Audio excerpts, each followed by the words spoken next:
Hello, everyone.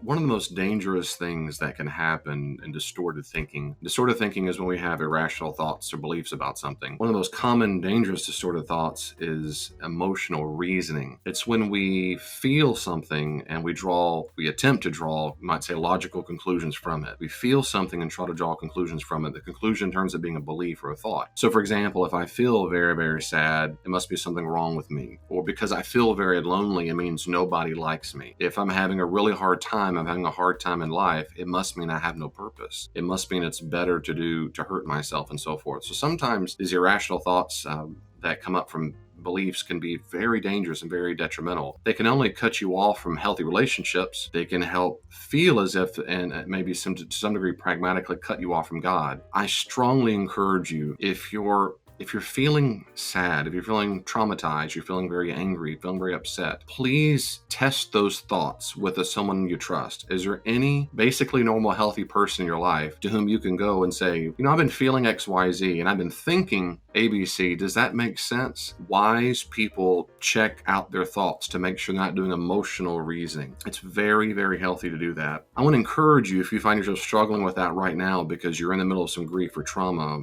I'm begging you to process your pain and woundedness and not make decisions based on emotional reasoning. Now, it might feel right. You might think it's normal, but when you're in a heavy trauma, sadness, loss, you're not thinking straight. That's just the way it is. There's nothing wrong with you. You're just in grief, and that's very normal. I strongly encourage you, if you're in grief, sadness, very strong anger, and so forth, test those thoughts out. If you don't have anybody you can trust at all, here's a real simple thing you can do, and this works. Well, two things you can do. One is compose those thoughts. Write the thoughts down on a piece of paper, sleep on it, and see if the next day or day after it makes sense. So, for example, if I said I feel lonely and write down, it must mean no one likes me. Well, in the moment, it might feel correct. But after you sleep on it, the next day you come around and say, does nobody like me in the world? Is that likely? Is that really though? Nobody in the world likes me?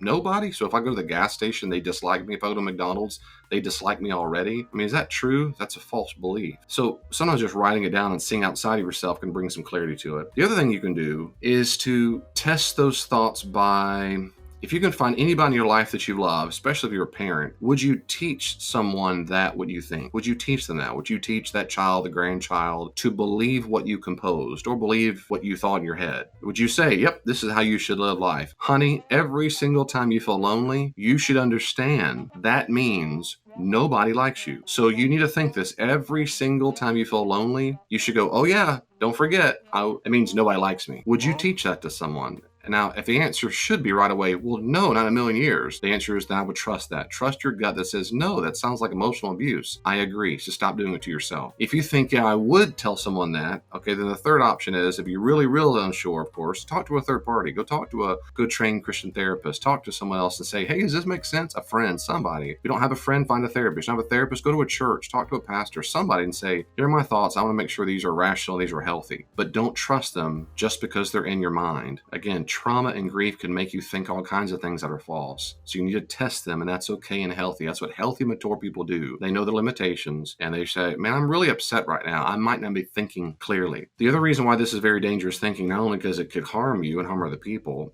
like I said before, it can really affect your perception of your relationship with God. You can start believing false things like, God doesn't really care about me, I must have upset him so terribly, and maybe I'm not a good Christian if you are a Christian, and so forth. It's especially true if you're not a Christian. I'm so far gone, it'll never matter. And that's just false. It's false, silly nonsense. Please be encouraged. Please be encouraged. Please. Your relationship with Jesus is not predicated upon how sad you feel or upset you feel or how guilty you feel. Praise God, it's not. He doesn't abandon us or leave us ever. I mean, he promised that you can't do that. So be encouraged. Sometimes our feelings make us think things that are false, so we trust them. And if they are false, we correct them. But that's nonsense. That's nonsense. For God so loved the world. Am I in the world? I think I am. Well, there you go. God so loved the world, I'm in the world, he loves me. No. I feel awful about myself. I feel terrible shame. Well, okay, I might feel that. Okay, great. And that's another issue. I've done videos on that. But it doesn't mean it's true that, therefore, God doesn't love me. That's just false, irrational, emotional thinking. That's not good. It's not true. So we want true thoughts, true beliefs, and of course, feelings will follow those true beliefs. That's all for now. God bless you. If you like this, share this video with your friends, like it, and I hope to see you next time.